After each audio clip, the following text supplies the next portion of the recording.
புதிய வரவான விஜயுடைய வாக்கு வங்கி முன்பு திமுகவுடைய வாக்கு வங்கி சரிந்து போய்விடும்னு பயப்படுது.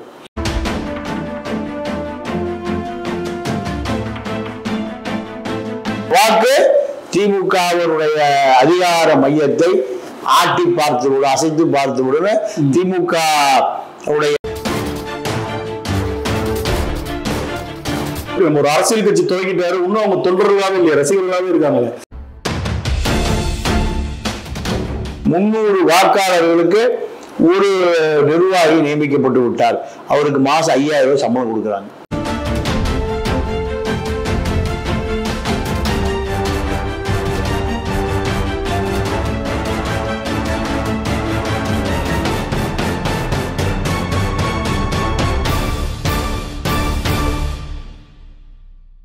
நம் தமிழ் நேயர்களுக்கு வணக்கம். மூத்த பத்திரிகையாளர் அண்ணன் பாண்டியன் அவர்கள் நம்முடன் இணைந்துள்ளார். நேற்று நடந்த திமுக கட்சியின் எம்பிகளின் கூட்டத்தை குறித்து அண்ணனிடம் விவாதிக்க உள்ளோம். அது குறித்து அண்ணனுடைய கருத்துக்கள் என்ன சொல்றாங்கன்னு கேட்போம். வணக்கம். வணக்கம். நேற்று பார்த்தீங்கன்னா நம்ம திமுக கட்சி சார்பில் எம்பிக்களோட கூட்டங்கள் நடந்திருக்கு. அதில் ஒவ்வொரு தொகுதியிலையும் அவங்க ஜெயிச்ச தொகுதியில் போய் என்ன மாதிரி மக்களுக்கான சேவை செய்யணும் அப்படின்ற ஒரு டேட்டா பேஸ் மாதிரி ஒரு ஷெடியூல் போட்டு கொடுத்துருக்காங்க. இப்போ அந்த கூட்டம் நடந்ததற்கான அவசியம் என்ன, அது குறித்து நீங்க என்ன மாதிரி நினைக்கிறீங்க? திமுகவை பொறுத்தவரை தேர்தலுக்கு ஏறக்குறைய ஒரு 8 மாதம் முன்பே கள நிலவரங்களை ஆய்வு செய்ய தொடங்கிவிட்டார். நீங்க சபரீசனுடைய பெண் நிறுவனம் 234 தொகுதிகளிலும் முழு ஆய்வு செய்ததில் 106 தொகுதி வெற்றி வாய்ப்பு வெகு தூரத்தில் இருக்கிறது. இந்த 106 தொகுதிகளை சிறப்பு கவனம் செலுத்த வேண்டி உள்ளது. இதற்காக நீங்க அமைச்சர் அந்த தொகுதியை கவனித்து வருகிறார். மாவட்ட செயலாளர் இல்ல அமைச்சர் இவர்களும் அந்த தொகுதியை எப்படியாவது வெற்றி பெற வேண்டும். ரெண்டாவது சட்டமன்ற உறுப்பினர்களும் அந்த தொகுதி மீது சுற்றி சுற்றி வருகிறார்கள். ஒன்றிய செயலாளர், நகர கிளை, இத்தனை பேரும் அந்த தொகுதியை சுற்றி சுற்றி, ஆனாலும் அந்த தொகுதி கை கெட்டும் தூரத்தில் இல்லை. இதைத்தான் முதலமைச்சர் கவனத்திற்கு வந்த பிறகு முதலமைச்சர் அதிகாரம் உள்ள நாடாளுமன்ற உறுப்பினர்கள் மேலவை கீழவையில் திமுக 34 நாடாளுமன்ற உறுப்பினர்கள் இருக்கிறாங்க. இந்த 34 பேரையும் ஒரு நாடாளுமன்ற உறுப்பினருக்கு 3 தொகுதி. இவர்களை நீங்க தொகுதி பக்கம் எஸ்பி, இப்படி காவல்துறை உயர் அதிகாரிகள், வருவாய்த்துறை அதிகாரிகளோடு நேரடியாக தொடர்பு கொள்ளணும். இப்போ முதலமைச்சர் என்ன பண்றாருன்னா, விஓட்ட தலையாரிட்ட ஆர்ஐட்ட கிடைக்க வேண்டிய வேலைகளை முதலமைச்சரே செய்யறார். முதலமைச்சர் முகாம் போட்டு உங்களுக்கு வீட்டு வரி மாற்றணுமா, ரசீது கொடுக்கணுமா, ரேஷன் கார்டு வேணும், இதெல்லாம் யார் செய்வா? தலையாரி, விஓ, சாதாரண கீழ்நிலை அதிகாரிகள் செய்வதை யார் செய்யறாங்க? முதலமைச்சரே செய்யறாரு. அப்ப கீழ்நிலை அதிகாரிகள் வேலை செய்யல. கீழ்நிலை அதிகாரிகள் பல முறை அலைந்து நீ நடக்காத விளைவு முதலமைச்சர் போய் ரேஷன் கார்டு மாற்ற வேண்டிய நிலைமைக்கு வந்திருக்கு. இதுதான் திமுகவுடைய ஆட்சியினுடைய லட்சணம். இப்போ இதை தாண்டி 106 தொகுதி பலவீனமாக இருக்கக்கூடிய தொகுதிகளில் நாடாளுமன்ற உறுப்பினரே கவனத்துக்கு வரப்போகுது. நாடாளுமன்ற உறுப்பினரே நீங்க அதாவது சிவில் நிர்வாகத்தை எது எது நெருடலாக இருக்கிறதோ அங்கெல்லாம் திமுக நாடாளுமன்ற உறுப்பினரே தொகுதியில் இருப்பார். இந்த அளவுக்கு திமுக கூட்டணி வாக்குச்சீட்டு பலவீனமா இருக்கு. இதுக்கு ஒரு காரணம் என்னன்னா, நீங்க அதிமுக எளிதாக வெற்றி பெற்று விடலாம் என்று இருமாப்போடு இருந்த திமுக புதிய வரவான விஜயுடைய வாக்கு வங்கி முன்பு திமுகவுடைய வாக்கு வங்கி சரிந்து போய்விடும்னு பயப்படுது.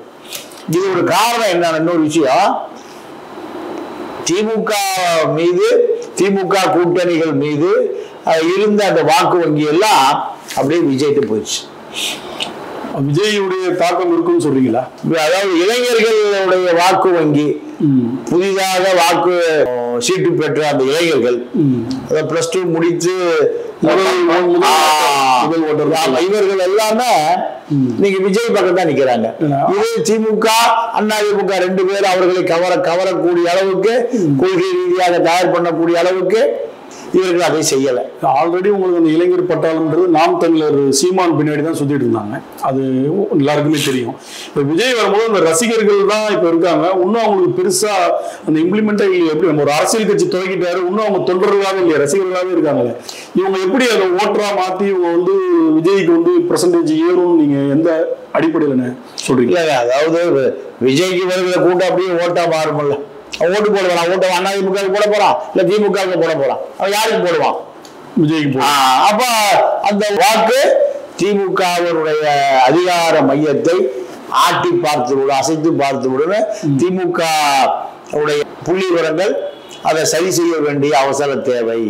இந்த தேவை அடிப்படையில தான் திமுக பம்பரமா சொல்றது. அதிமுக தேர்தல் வேலையை ஆரம்பிக்கல, அதிமுக தேர்தல் வேலையை ஆரம்பிக்கல. ஆளுங்கட்சி வந்து இப்ப மக்களுக்கான தேர்தல் வேலையை இப்ப எம்பியை வச்சு ஆரம்பிச்சிட்டாங்க.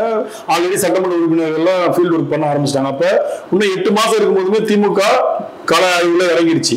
அப்ப இந்த 8 மாசமா அவங்களுடைய டேட்டா பேஸ் வேற லெவல்ல இருக்கும். அப்ப தேர்தல்ல இது வந்து அவங்களுக்கு அட்வான்டேஜா இருக்குமா மைனஸா இருக்குமா? எது இப்ப அந்த கள ஆய்வுலாம் இப்ப எம்பில வேலை செஞ்சா உழைப்புக்கு ரிசல்ட் கிடைக்கும்ல. ஆனால் 300 வாக்காளர்களுக்கு ஒரு நிர்வாகி நியமிக்கப்பட்டு விட்டார்.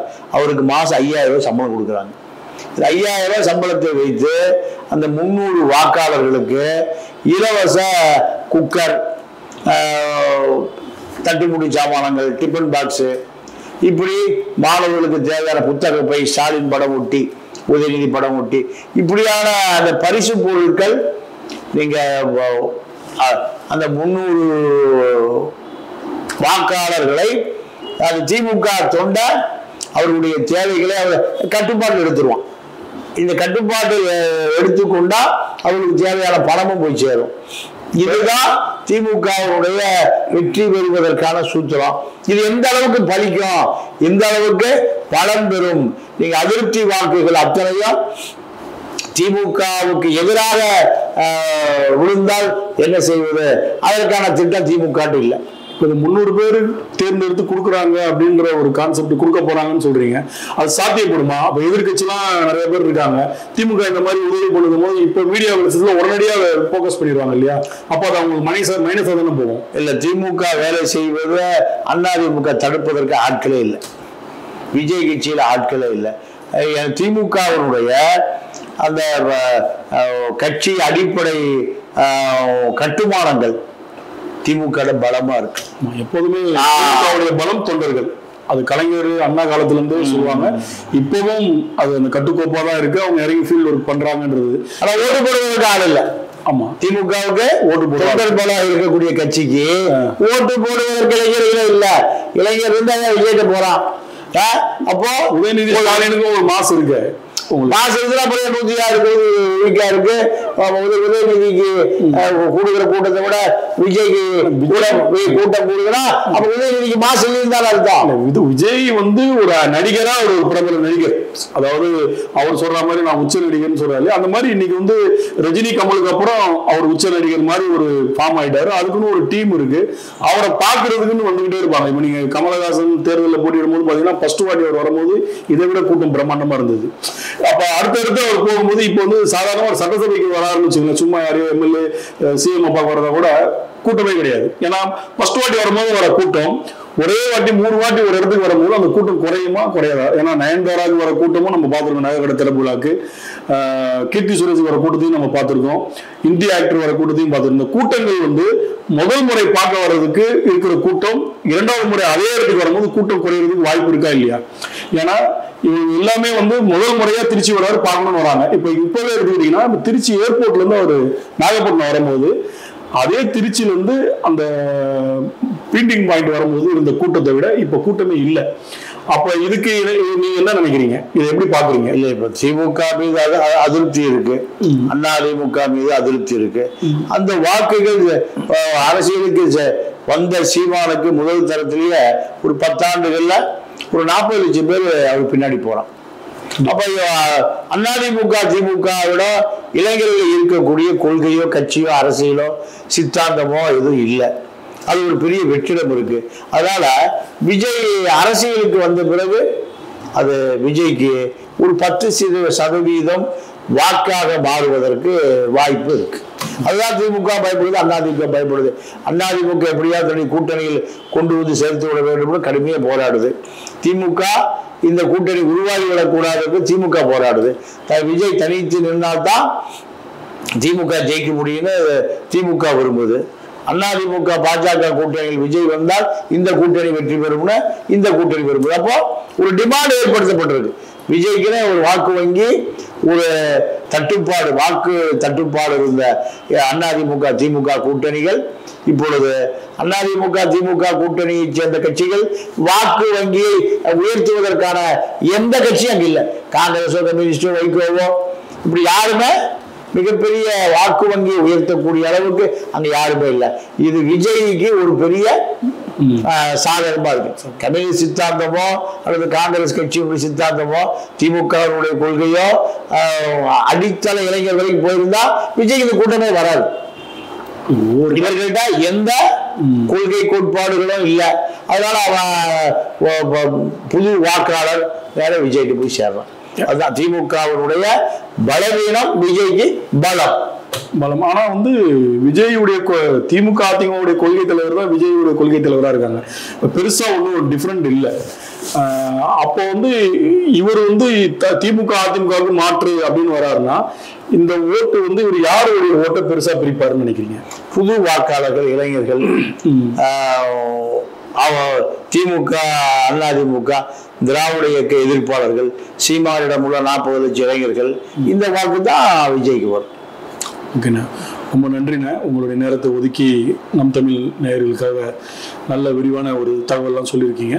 ரொம்ப நன்றி. நன்றி, வணக்கம்.